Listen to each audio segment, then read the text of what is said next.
Hi guys. Okay. Oh wow, there's so many of you. I thought it was gonna be like a small thing. Hi, my name is Greg. Is this too loud? We're good? Okay. I am a contract level designer at Epic Games. So I am here to talk to you today about hopefully how to land a level design job in a very tough industry. This is going to be level design focused. I know there's some tech designers in here.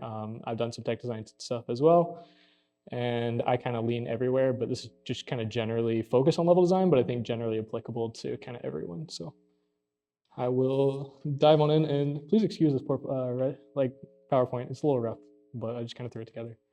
Who am I? I'm 30 years old. I am old man, as my girlfriend calls me. I am a level designer, as I've mentioned. Previously an attorney, so I did about 3 years in law in Chicago before kind of making the pivot to FIA. Applied to FIA sometime about a year and a half ago.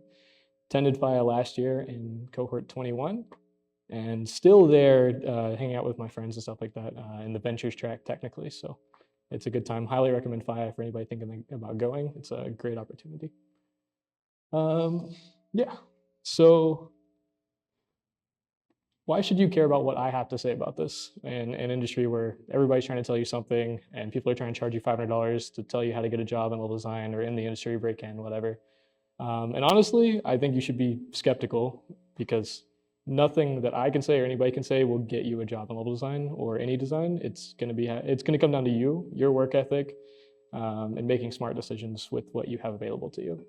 But what I can say in some support of why I think I know what I'm talking about is, as of August of last year, I had not touched the modeling tools in Unreal Engine 5. Hadn't even downloaded Unreal Engine 5. So that was like a whole new thing for me.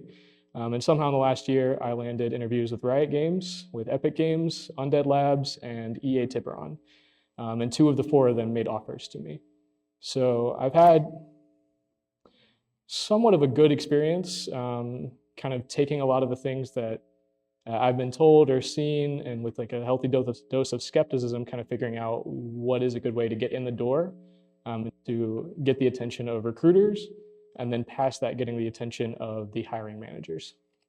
Yeah, I've had my portfolio resume reviewed by probably 24-ish AAA devs, mixture of old heads and people who are just breaking into the industry, kind of ran it by everybody. So what I'm gonna say is not just what I think, it's a lot of what I've been told, what I've seen working, and kind of things like that. So in some ways, it's not just me. But first, I want to talk about kind of what does LD's day look like. I did say it was a little bit specific to level design.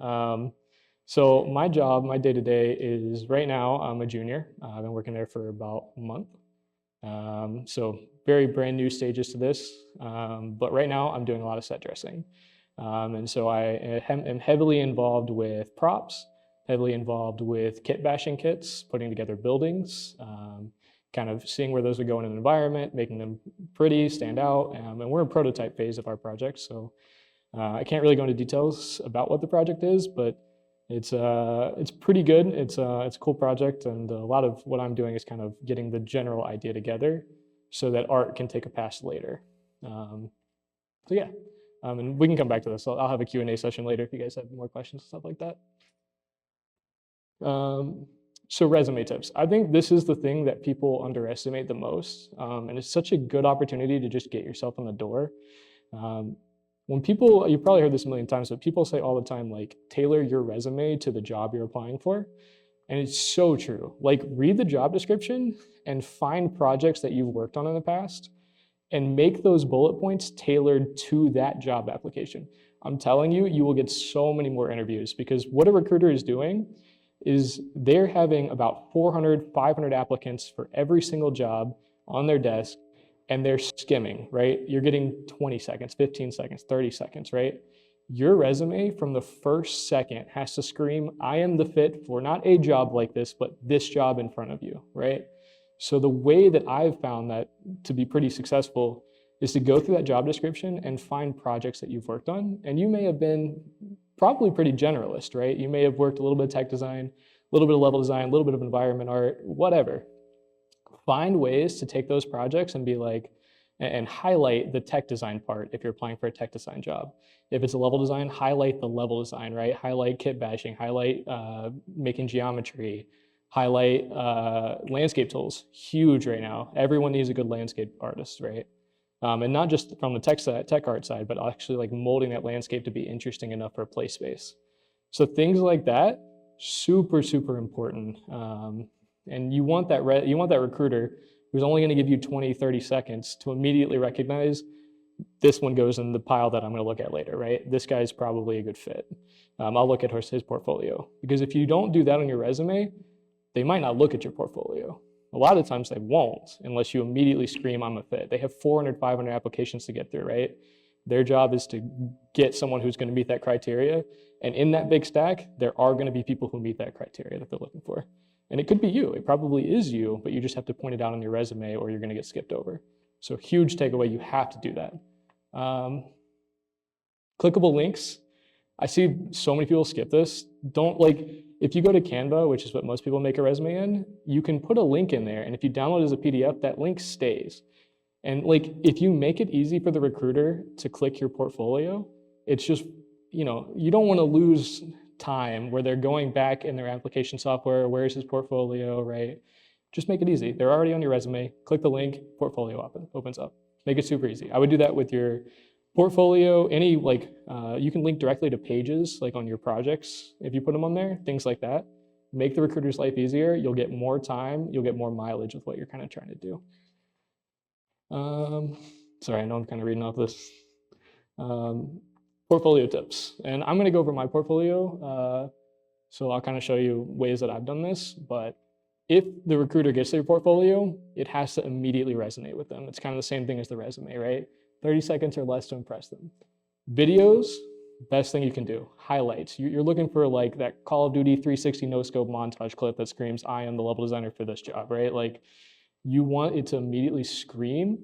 It's hard to describe. Like, if you're applying for a job at Insomniac and they're making like Crash Bandicoot or Jak and Daxter, I forget what games they make. But like if you have the opportunity to show content like that, make sure you highlight it, right? So it goes back to your resume, but also your portfolio.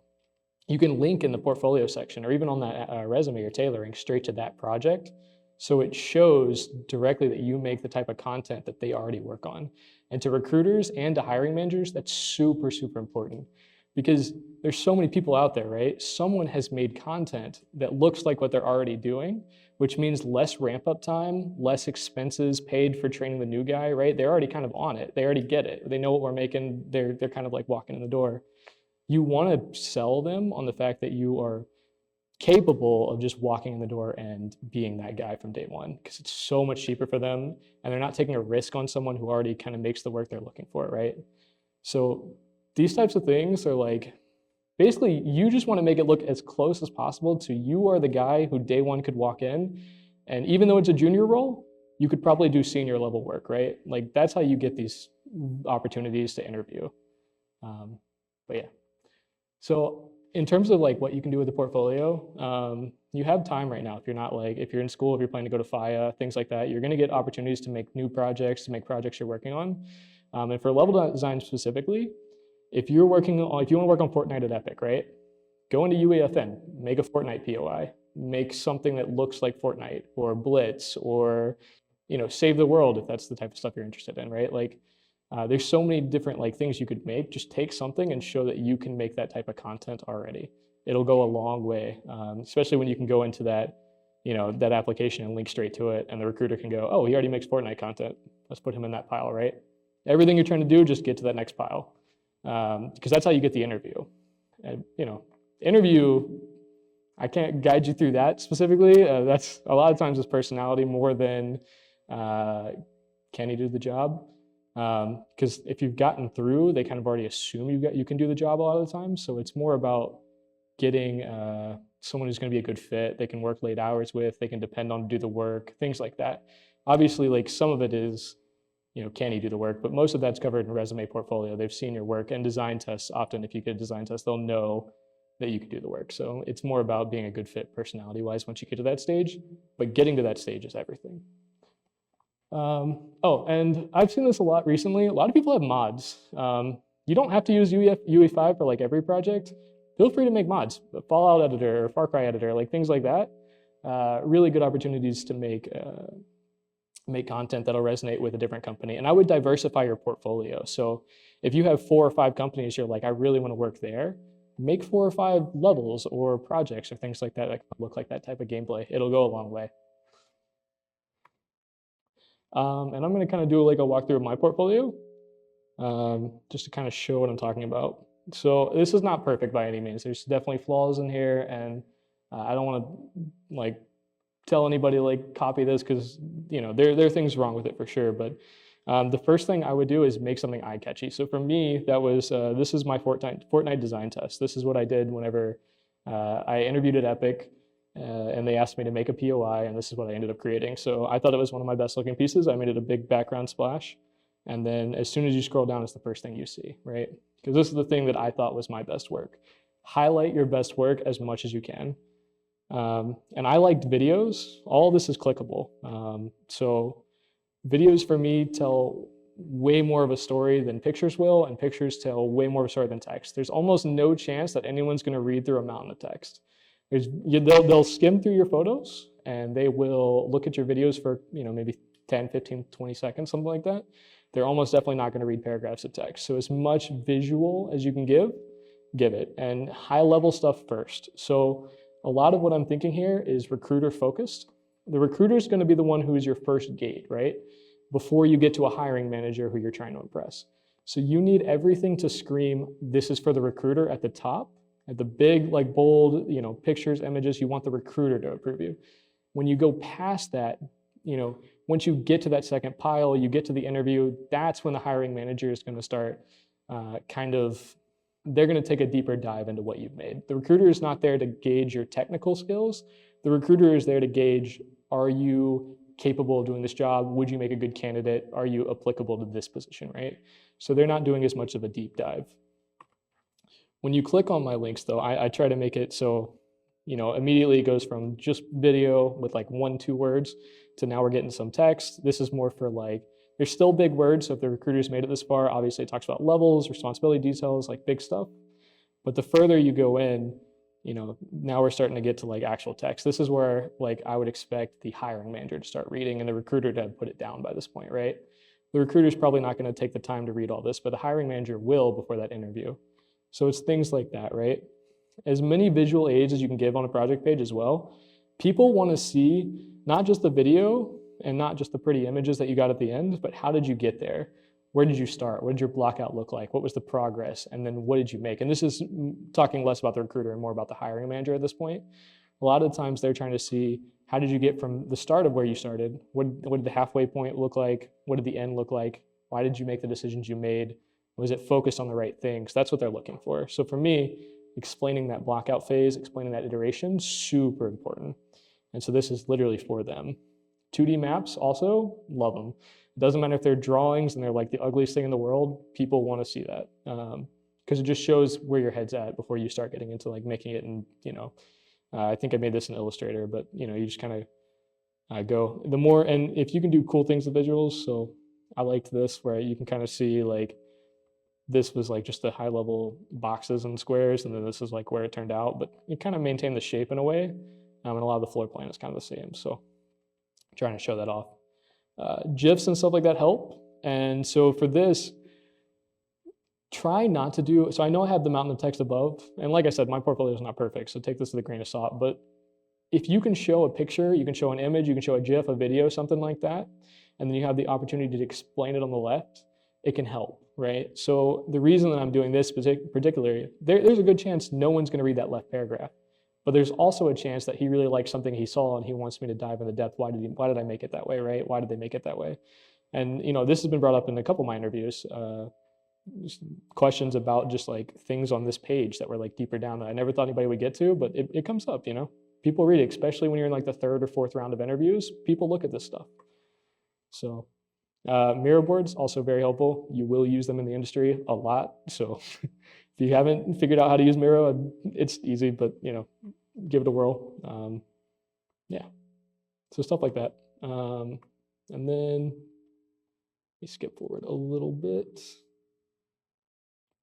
Yeah, so Q&A, that's kind of the end of my spiel. But yeah.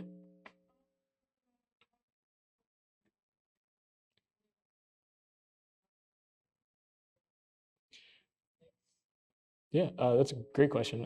So for me, Dillo's Dilemma was my capstone project at FIA, and that has been brought up a ton. Because a lot of times group projects are a good way of demonstrating to an employer, I can work with other people and I can work with other, so for me it's LD, I work with environment artists a lot, I work with tech designers a lot.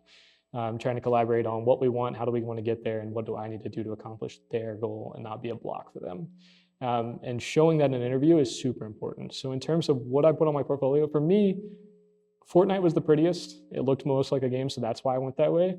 But before that, it was Dillo, right? So Dillo is most certainly on my portfolio. And that was a team of 19, and I've been asked so many questions. I think it's literally the second one. I've been asked so many questions about Dillo because that's the team one, right? It comes up a ton. So I would definitely emphasize it, highlight it. Honestly, Dillo could be my number one. I don't think that would be wrong. For me, I just thought Fortnite was a little bit prettier and more of a name recognition kind of thing. So, anybody else? I use Squarespace, and I do pay for the premium. I think it's something like it's pretty high. It's like 240 a year or something like that. So, um, it's an investment, but if you really want to make it in the industry, you can do it on Wix for free. For me, I think Squarespace just made sense because it was easier. They had a lot of kind of auto-populating of like different things that made it really easy for me just to drag and drop a video and stuff like that. So that's why I went with that.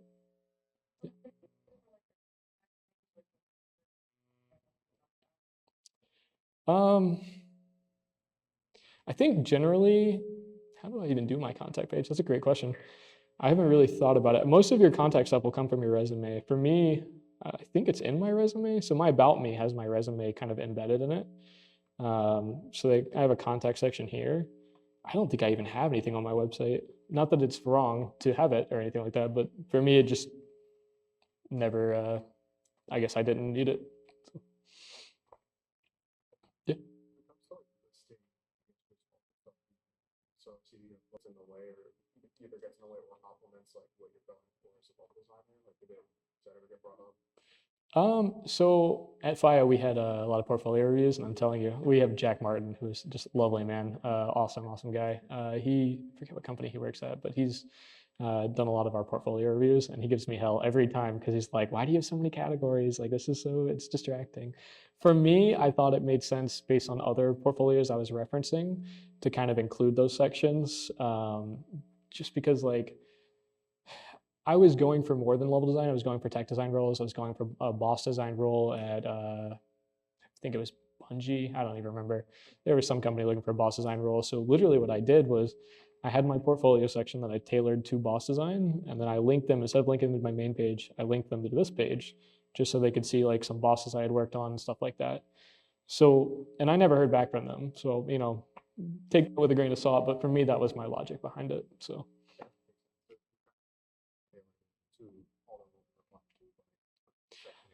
I think there's so few jobs out there right now that any opportunity that you think even might be a chance, you should probably take. And for me, that was kind of what I did. So, I probably sent out 200 applications over the last year or more. I really didn't even keep track. But for me, any chance I could have to like kind of give me better odds, I took no matter what. So that was kind of logic for that.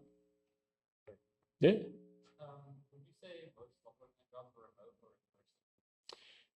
It definitely depends on the company. Epic is fully remote, which is great. Lets me be in Orlando. I know that I'm trying to think. Hong, if you guys know Hong, actually he works at EA, so but that's not level design. Jenna got a job at an architecture company, and that's level design, but they are in person. So it depends on the company. They all vary. For Epic, I'm really lucky it's remote, which is what I prefer. But yeah. Yeah.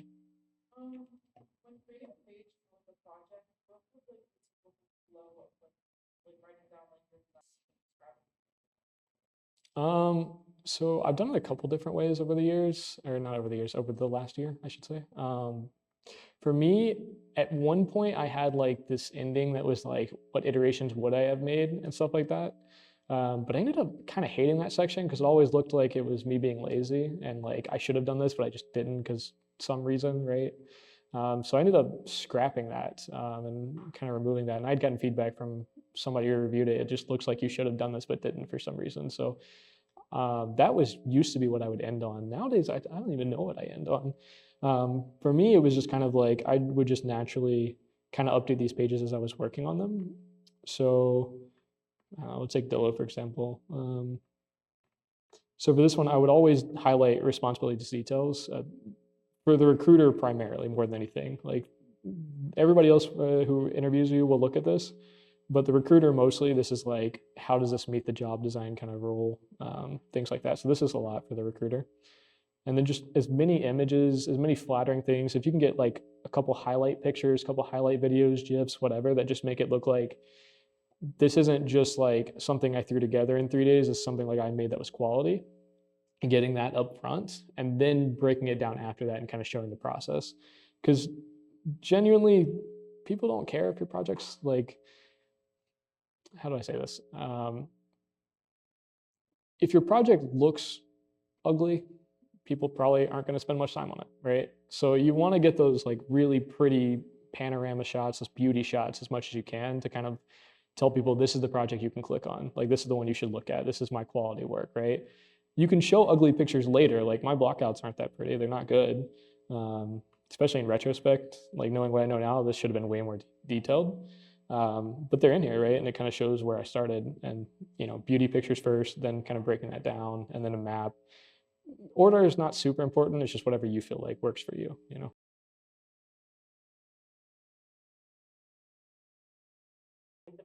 Yep, that's actually how I got my current job. LinkedIn was, so I guess I should have told this story earlier. I did not get the first job I applied to at Epic. I went through an internship program. So there were, I forget what they said, like 450 applicants or something like that. You had to be you had to be in a program currently. So I was in FIA to even apply. So there were 450 people like that who applied. From those 450, 10 of us got a design test, which is not very many. I don't know what that math is, but not great, right? So from those 10, two of us passed a design test, me and a girl that I work with. And from there, we went through 3 months of interviews. So it was brutal, absolutely brutal process. And then we got to the end, and I knew it was just me and her. And they actually asked for funding for both of us. So they liked us a lot. They literally liked us so much, they were like, we need to hire both of them. So they asked for funding and didn't get it approved, and I got edged out. So obviously, super sad. But the whole time that I was going through the interview process, going through the design test, I was reaching out to senior LDs, principal LDs, like anybody I could talk to at the company itself, just to like give them status updates. I was being, I'd tell them like, hey, I made this for the design test, and I'm really hoping I get it. And at the end, I actually messaged my boss now, and I was like, well, I didn't get it, but I was really thankful for the opportunity. I learned a lot, and I can't wait for the next time I get that chance, right? And so, he remembered that. So when he had an opening on his team, he came back to me and he's like, hey, we might have an opening. Are you working somewhere? Are you interested? What does it look like for you? And so I messaged him back and I was like, I'm open, love to interview. And I was the only one they let interview for that position. And when I was interviewing, they actually told me that they had met with everyone I had interviewed with in the previous process, that whole internship process. They had a big meeting and they were like, why did you not give him the job? And obviously it came up that they had asked for funding and it just got edged out and stuff like that. So he was like, oh, we have to hire him. So that's literally how I got my position. LinkedIn, connecting with people, messaging. Don't be annoying. A lot of these people, including myself, now get a million like notifications and messages and stuff like that, like every day about how do you get in the industry, which is super flattering, but it does kind of get like lost in the noise in some ways. So try to be authentic, be genuine, be complimentary of something that that person has worked on, or actually know who they are, as opposed to this guy works at a company I want to work at. What has he made, right? Reach out and kind of mention something specific. It helps. It kind of brings you out from the 200 DMs that guy is probably getting. So yeah. Yeah.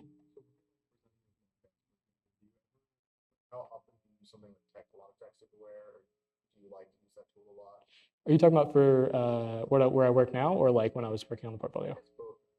So right now, I don't use text necessarily. I use other indicators. We have a big map with a lot of prefabs, right? So to kind of indicate where I'm working in that scene, I'll put a block or a cube or whatever, and I'll just like color it blue. And that's like kind of my way of saying, I'm working on this building, I'm working on this building, I've done these 4 buildings, I'll color those like green or something, right? And I do that way, just so my teammates know that's in progress, that's being worked on, that's done. When I was working on my portfolio stuff, I would use text renderers kind of just to give myself notes, but I would never put in a final like presentation I was doing, if that makes sense. Yeah, sure. Yeah.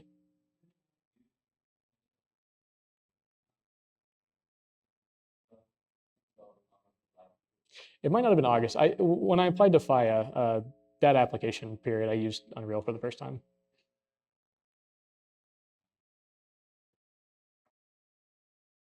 Thank you. Don't gas me up too much. So for me, I did. So I was an attorney beforehand, kind of like I mentioned, and so this was like a I'm all in kind of thing. So for me, my free time was spent at FIA. We have a nice desk up there, um, and basically I was just here as many hours as possible to the point where people started calling me "Go Home Greg" because I was just here all the time. In terms of external resources that I used, I wanted to be as technical as possible because I thought it would separate me from just people who were just blocking out or just doing level design and stuff like that. In retrospect, it for my current job, that hasn't really helped a ton. Like I work with technical designers, so I know what they're kind of talking about more so. But in terms of my day to day, I don't do a lot of technical things. It's geometry for the most part. Um, so it's kind of a split bag because I do think it helps me a lot. But in terms of external resources, it was a lot of YouTube, right? It was just like, how do I do this thing? I want to do this thing. How can I make it happen? For the boss fights, it was a mixture of Ryan Laley. I don't know if you know that name, but he's big on YouTube. He's got a lot of tutorials, and they're all like 5 to 10 minutes, and they're super short. And just how do I make this one small little thing? And I would take a bunch of those and combine them to make like I made like a helicopter fight, and that needed like a bomb system, and then it needed like a scripted sequencer to go around, and needed like a rotating fan blade, and all these like little components that you just kind of like add together, and it makes this cooler like thing. Um, so Ryan Laley on Discord would be a good one. There's a Rioter. He's a tech artist, and I can't remember his name. If you look up Rioter tech artist tutorials on YouTube, you'll find him. He does a good breakdown of like very entry level tech stuff. So like, what is a Boolean? What is a variable? How do I make an array? Like shit like that. But it's all, excuse me, sorry, I cuss a little bit. So it's all Unreal Engine blueprinting stuff, and he's really good at that. So that type of stuff I thought was very helpful. For pure level design, honestly, it's just kind of get in the engine and get some reference going and see if you can make it. That's kind of all I did for pure level design. Scale is everything. Figure out how to get a scale. That is like the most important thing. Also, that's a random aside, but yeah. Yeah.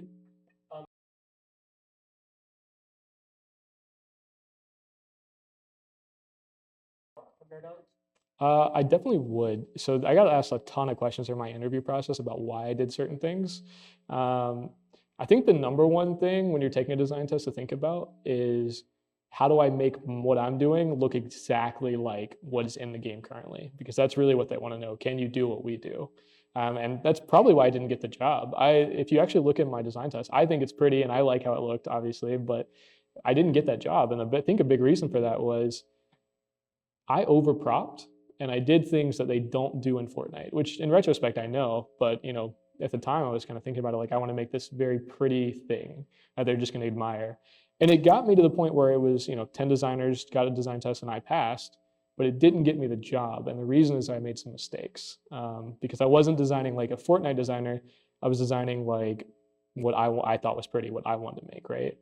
So in terms of environmental storytelling, I did a lot of that. I put like there's a bear in an interrogation chair, and like that works. Like it's pretty, and it's not too complicated on the asset stuff.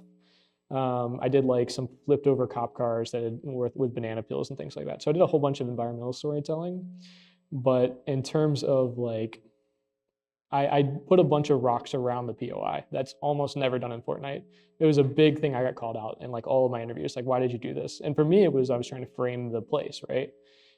That's not how Fortnite does it. Why would you do it like that, right? Like it's just one of those things that's so small. You're not thinking about it. You're thinking about making it pretty, but you just gotta.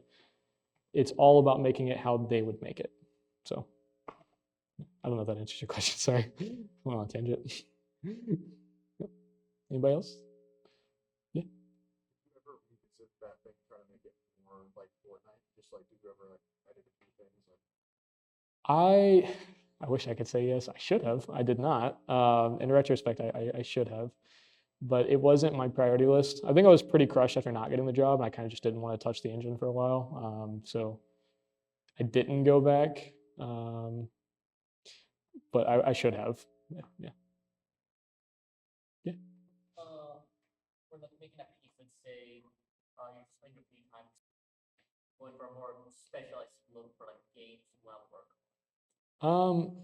So I will tell you, Gearbox, for example, who makes Borderlands, they specifically ask you to do certain asset packs, and the smart people who take that design test, this is in their design test, they then apply a, oh, I can't think of the word, it's the shader, the material shader over the whole world, and it gives it that look of Borderlands.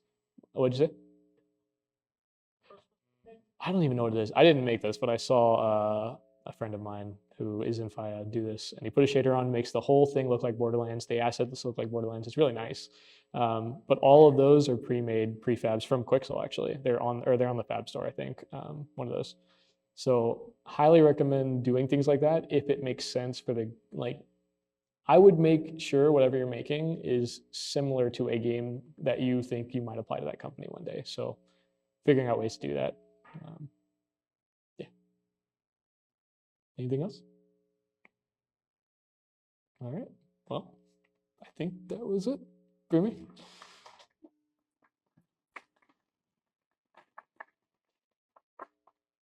Thank you, guys.